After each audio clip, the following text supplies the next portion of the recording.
आम्हाला जवळ घ्या तुम्ही घ्यायला तयार नाही सांगतो आम्हाला जवळ घ्या।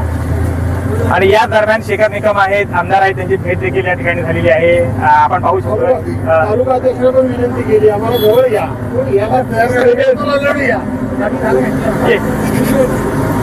आता ज्या पद्धतीनं निवडणुकीची आता रणधुमाळी सुरू होईल त्याच्यामध्ये मी स्वतः उतरणारे सिद्ध झालेला आहे। आत्ताचे चित्र छानपैकी पाहायला मिळालं। आमदार शेखर निकम यांनी तुम्हाला आलिंगन दिलं आणि एक मैत्रीपूर्ण वातावरण पाहायला मिळालं, काय सांगायला? असं आहे की आमदार शेखर निकमाने आलिंगन दिलं तेवढंच फक्त लोकांना दिसतं। मी सुद्धा कधी कोणाबद्दल असूया बाळगली नाही। माझ्या संपूर्ण राजकीय जीवनामध्ये जे माझ्या विरोधात लढले ते माझे प्रचारक झाले, ते प्रचारक झाले।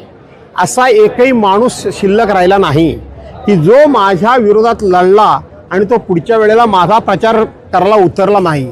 याचा अर्थ मी जरूर आक्रमक आहे, रागीट आहे, पण मी राजकारणातली सभ्यता कधी सोडलेली नाही। पण ती दाखवण्याचं जे कौशल्य असतं ते माझ्याकडे नाही, ही अडचण आहे।